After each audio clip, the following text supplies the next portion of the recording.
قریشی صاحب یہ فرمائیں کہ آپ نے تو پاکستان کی تاریخ کے ماہ و سال کو بہت قریب سے دیکھا ہے۔ پاکستان جو آج ہے ایسا کیوں ہے؟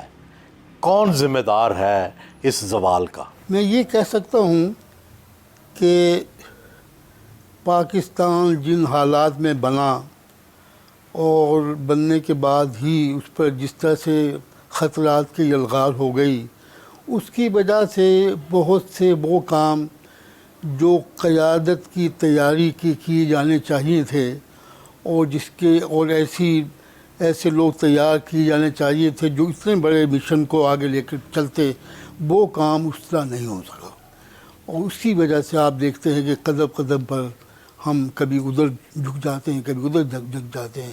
تو قیادت کی وہ تیاری کہ جو قائد اعظم کے بعد پورے ملک کو اس طرح سنبھال لیتی، اس میں یقیناً کوتاہی نہیں ہے۔ قریشی صاحب، عام طور پر دو بڑے گروپ ہیں۔ ایک گروپ کہتا ہے کہ یہ جو آج کا زوال ہے اس کی وجہ فوج ہے، کیونکہ دفاع پہ خرچ ہوتا رہا، مسائل رہے، سویلین قیادت کو موقع نہیں ملا۔ دوسرا بڑا گروپ وہ کہتا ہے کہ نہیں، یہ اہل سیاست کی ناکامی ہے جس کی وجہ سے فوج کو بھی موقع ملا اور گورننس نہیں ہوئی۔ آپ کس خیال کے حامی ہیں؟ یہ بات بالکل صحیح ہے کہ فوج کو موقع ملا سیاستدانوں کی کمزوروں کی وجہ سے۔ وہ آپس میں تقسیم تھے، وہ اس طرح ڈیلیور نہیں کر سکے جس طرح سے عوام چاہتے تھے، چنانچہ فوج کو موقع ملا، بلکہ بعض اوقات تو اسے ملک کو بچانے کے لیے فوج کو آنا بھی پڑا۔ تو میں سمجھتا ہوں دونوں باتوں میں ایک حقیقت ہے اور ہمیں اس کو سمجھنا چاہیے۔ عدلیہ کے جو فیصلے ہیں پاکستان کی سیاسی حکومتوں کو ختم کرنے میں، کمزور کرنے میں، انہوں نے کتنا کردار ادا کیا ہے؟ عدلیہ نے فوج کی ملی بھگت سے سیاسی قوتوں پر کاری ضرب لگائی، جس کی وجہ سے وہ عمل شروع ہوا جس کی شکل آج آپ دیکھ رہے ہیں۔ قریشی صاحب، کچھ لوگ سمجھتے ہیں کہ افسر شاہی جیسے چودھری رحمت علی صاحب تھے، سکندر مرزا صاحب تھے، غلام محمد صاحب تھے، کہ ان کا بھی بڑا رول تھا شروع میں ہی اہل سیاست کو کمزور کرنے میں اور پاکستان کی صحیح بنیاد نہ رکھنے میں۔ کیا واقعی درست ہے؟ بیوروکریسی جو تھی اور جس میں جن کے آپ نے نام لیے ہیں، ان کا بڑا کردار پاکستان بنانے میں بھی رہا اور پاکستان کو نقصان پہنچانے میں بھی رہا۔ لیکن یہ غلام محمد، جس کو ہم آج بہت برا بھلا کہتے ہیں اور جس کے کام بھی انہوں نے بہت غلط کیا، یعنی پاکستان جب وہ عارضی حکومت بنی ہندوستان میں، جس کے وزیر اعظم نہرو بنے، جواہر لال نہرو بنے، جس کے وزیر خزانہ لیاقت علی خان بنے، اس میں لیاقت علی خان نے جو بجٹ پیش کیا اور جسے تیار غلام محمد نے کیا تھا، اس بجٹ کی وجہ سے پٹیل جیسا آدمی جو پاکستان کا بہت مخالف تھا، اس نے ہتھیار ڈال دیے۔ اس نے کہا کہ یہ بجٹ جو ہے یہ ظاہر کرتا ہے کہ ہم پھر جو ہے اگر اس طرح سے معاملہ رہا تو ہم ختم ہو جائیں گے۔ اس نے کہا ہم پاکستان تسلیم کر دیں۔ چودھری محمد علی بھی اس زمانے میں بیوروکریٹ تھے۔ چودھری محمد علی صاحب نے اپنی صلاحیتوں سے کام لے کر 5-6 مہینے میں ایسا زبردست نظام قائم کیا کہ جس کے بعد پاکستان ہندوستان سے آگے نکل گیا۔ صحافت کا کیا کردار رہا یہ پاکستان بننے سے لے کے اب تک؟ کیا ہم صحافیوں نے کس حد تک حق کا ساتھ دیا اور کس حد تک جو آمریت تھی اور جو جبر تھا اس کے ساتھ ہی رہے؟ پاکستان بننے سے پہلے بڑے بڑے صحافی پیدا ہوئے، حسن بوالی جیسے لوگ پیدا ہوئے جنہوں نے نقشہ بدل دیا، جنہوں نے آزادی کی جد و جہد میں بڑا کام کیا۔ اس میں حمید نظامی مرحوم کا نام بھی ہم لے سکتے ہیں کہ ہمارے بعض صحافیوں نے بہت اچھا کام کیا اور پاکستان کو قدم قدم پر رہنمائی کی کوشش کی، اور ایسے لوگ بھی تھے جو بحثوں میں الجھتے رہے، قوم کو الجھاتے رہے۔ تو دونوں طرف کے لوگ تھے، اور ہم صحافیوں پر فخر بھی کر سکتے ہیں، اور ہم صحافیوں کا جب دوسرا پہلو دیکھتے ہیں تو ہمیں بڑا شرم محسوس ہوتی ہے کہ ایسا نہیں ہونا چاہیے۔ قریشی صاحب، اب آتے ہیں ہم تحریک پاکستان کی طرف اور پاکستان کے قیام کی طرف۔ دو نقطۂ نظر ہیں۔ ایک نقطۂ نظر یہ ہے عائشہ جلال صاحبہ کا اور بہت سے ہسٹورینز کا کہ شاید مسلمانوں کا یا قائد اعظم کا یہ خیال نہیں تھا کہ ہم پاکستان بنائیں گے، اور چنانچہ انہوں نے کیبنٹ مشن پلان کو منظور کر لیا تھا، جو کہ ظاہر ہے پاکستان کی طرف لیڈ نہیں کرتا تھا. یہ تو ہندوؤں نے پش کیا اور پاکستان بنانا پڑ گیا. دوسرا نظریہ یہ ہے کہ نہیں، پہلے دن سے مسلمان جو تھے وہ پاکستان بنانا چاہتے تھے، اور وہ صرف ایک اسٹریٹجی تھی، کبھی کوئی اپنائی کبھی کوئی اپنائی. آپ کی کیا رائے ہے؟ بات یہ جو کچھ میں نے مطالعہ کیا اور جو میں نے پاکستان بننے تک 15-16 سال ہندوؤں کے ساتھ گزارے، تو میری یہ رائے بنی ہے کہ مسلمانوں کے اندر اپنی عظمت رفتہ کو دوبارہ حاصل کرنے کی طرف تو ان میں موجود تھی، عوام کے اندر بھی. اور مسلمان کے جو علماء تھے، ہمارے علماء کرام تھے، ہمارے مصنفین تھے، انہوں نے اپنی تحریروں میں اس جذبے کو زندہ رکھا کہ بھی جو عظمت رفتہ تھی، ہم نے یہاں 600 سال یعنی 6 صدی سے زیادہ حکومت کی ہے ہندوستان پر، تو ہمیں اپنی وہی عظمت جو ہے، لیکن اس کے پھر حاصل کرنے کے جو طریقے تھے اور جو اس کے واقعات تھے وہ مختلف اوقات میں مختلف. تو آپ کے خیال میں جو آپ کی رائے یہ لگتی ہے کہ مسلمانوں کے دل میں شروع سے یہ تڑپ تھی کہ ہم ایک دوبارہ ایک نیا مدینہ یا ایک نئی اسلامی ریاست بنائیں جس میں اپنی عظمت رفتہ کو زندہ کریں؟ جی.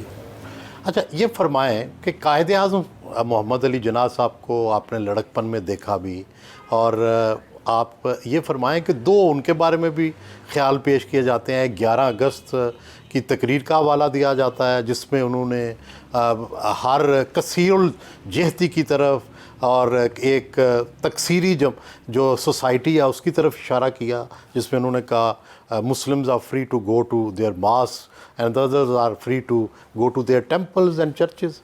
دوسری طرف ان کی جب ان سے کئی انٹرویو ہوئے ہیں تو انہوں نے کہا اکبر میرا فیوریٹ نہیں، اورنگزیب عالمگیر میرا فیوریٹ ہے.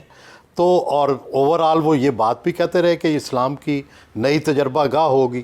آپ کی رائے ان دونوں حوالوں سے کیا ہے؟ وہ شروع میں یہ سمجھتے تھے کہ ہندو اور مسلم جو ہے یہ مل جل کر جد و جہد کریں گے تو آزادی کا حصول آسان ہوگا.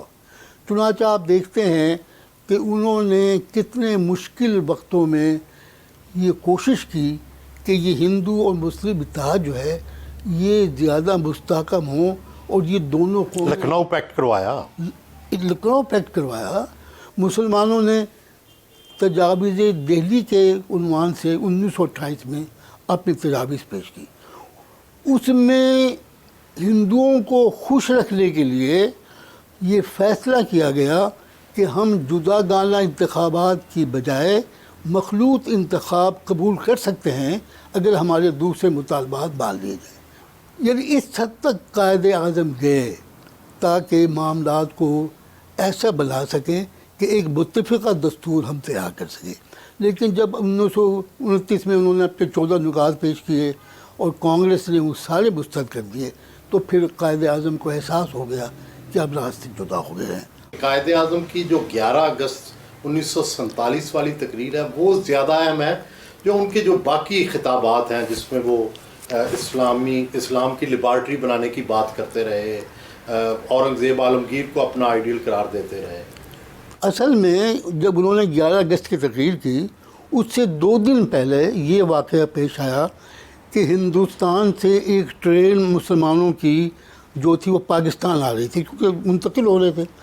وہ ساری کے ساری جو وہ ٹرین تھی وہ راستے میں قتل کر دی گئی، تمام مسلمان قتل. میں جس ٹرین میں آیا ہندوستان سے پاکستان اس کے آدھے ڈبوں میں بھی مسلمانوں کی لاشیں تھی اس کے اندر اور وہاں سے خون ٹپک رہا تھا. تو قائد اعظم نے جب وہ منظر دیکھا کہ یہ تو ہندوستان جو ہے اتنے ظالمانہ اور وحشیانہ انداز میں مسلمانوں کا قتل عام کر رہے ہیں، تو یہ ضرورت محسوس ہوئی پورے دنیا کو یہ بتانے کی کہ دیکھو بھائی، ہم نے جو پاکستان بنایا ہے وہ ہم نے امن راشٹری کے لیے بنایا ہے، وہ ملاؤں کی سرزمین نہیں ہے.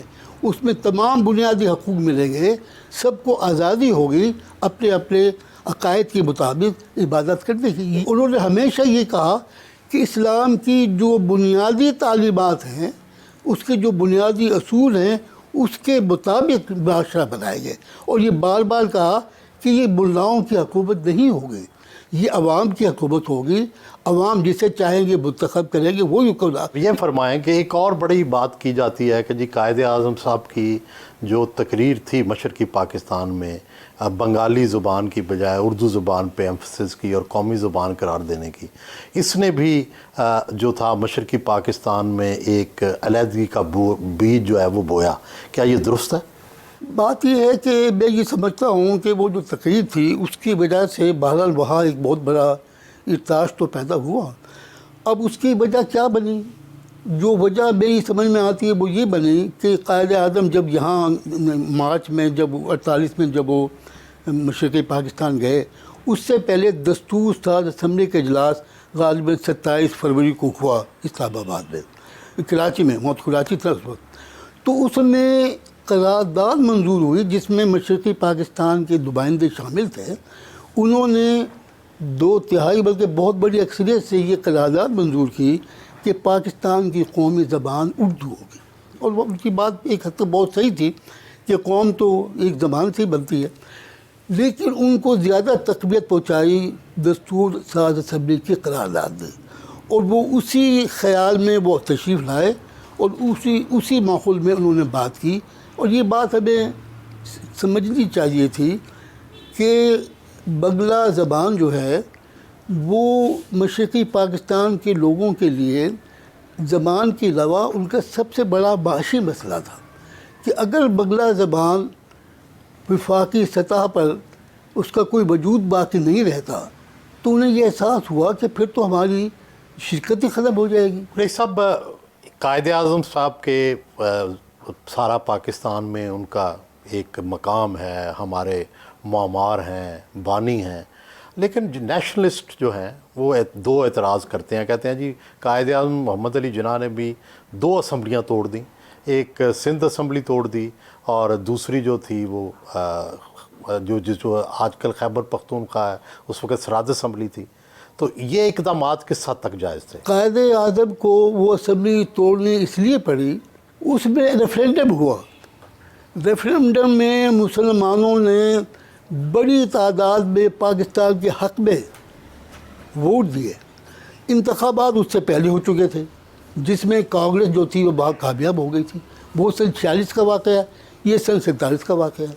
جب 47 کا واقعہ مطلب ہے کہ آخر میں عوام کی رائے جب سامنے آ گئی کہ ہم پاکستان چاہتے ہیں اور مسلم کی قیادت چاہتے ہیں، تو کانگریس کو چاہیے تھا کہ وہ وزارت سے مستعفی ہو جاتے ہیں اور کہتے ہیں لو بھائی ہمارے خلاف فیصلہ آ گیا ہے، اب آپ حکومت چلائیں. انہوں نے ایسا نہیں کیا. سندھ کے اندر یہ ہوا کہ وہ 2 جو تھے سیاستدان وہ آپس میں اتنے زیادہ لڑنے رہے تو وہی کام وہاں سندھ میں ہو رہا تھا اور وہ قابو میں نہیں آ رہا تھا. حالانکہ قائد اعظم نے بڑی کوشش کی، اس کے نتیجے میں پھر وہاں گورنر راج نکالنا پڑا. یہی بات جو ہے وہ پنجاب میں بھی کرنا پڑی کیونکہ یہاں پنڈت یہاں ہمارے ممدوٹ صاحب اور دولتانہ صاحب یہ آپس میں لڑ رہے تھے، کوئی معاملہ کیا نہیں ہو رہا، وہاں بھی گورنر راج نکالنا پڑا. تو یہ شروع کی جو مسائل تھے اس میں یہ سب باتیں ناگزیر تھیں.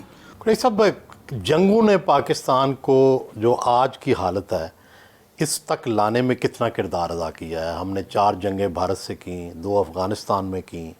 کیا اس کی وجہ سے بھی ہماری معیشت، سیاست، ریاست اس کمزور ہوئی ہے؟ جنگ ہے وہ تو ظاہر بات ہے تباہی لاتی ہے نا، کہ جنگ کی وجہ سے مشرقی پاکستان کا مسئلہ پیدا ہوا.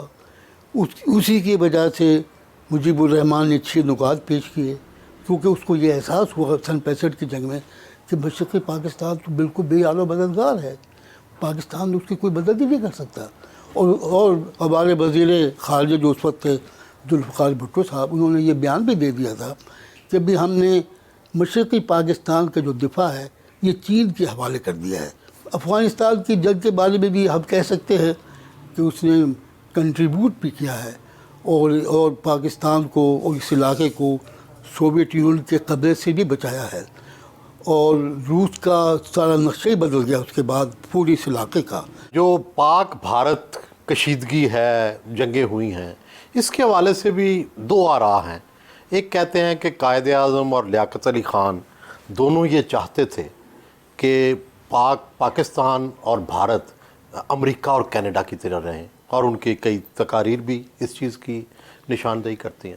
لیکن دوسری طرف کشمیر کے اندر جو پہلی فوج یا قبائلیوں کا لشکر گیا، وہ بھی کہتے ہیں قائد اعظم کے حکم پہ گیا. جو پہلا مکہ دکھایا انڈیا کو لیاقت علی خان نے دکھایا. تو حقیقت ان دونوں میں سے کون سی ہے؟ نہیں جی، حقیقت تو یہی ہے کہ جو قائد اعظم نے بیان دیا تھا باقاعدہ کہ بھی ہم تو اس طرح رہنا چاہتے ہیں کہ جس طرح کینیڈا اور امریکہ رہتا ہے، تو یہ تو ان کی ایک اسٹیٹ پالیسی کا بیان تھا جو انہوں نے پبلکلی دیا تھا. باقی جو مکہ دکھانے والی بات ہے یا جو کشمیر کے بارے بات ہے، تو کشمیر میں تو اصل میں ساری زیادتی جو تھی وہ انڈیا نے کی تھی. وہ بھی میں کتاب پڑھ بھی رہا تھا، بلکہ اس مصنف سے میری ملاقات بھی ہوئی. لیسٹر لینڈ کی کتاب ہے انکمپلیٹ پارٹیشن.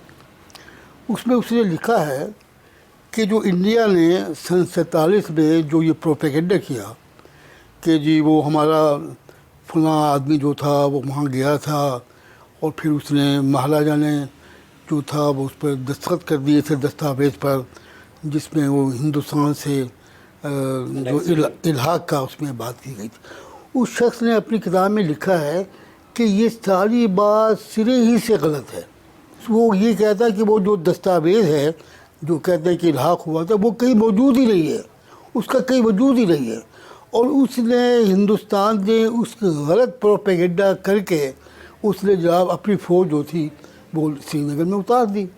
اور جہاں تک لیاقت علی خان کی مکے کا تعلق ہے، وہ تو پہلے ہندوستان نے اپنی فوجیں پاکستان کی سرحدوں پر لا کے کھڑی کر دی تھی.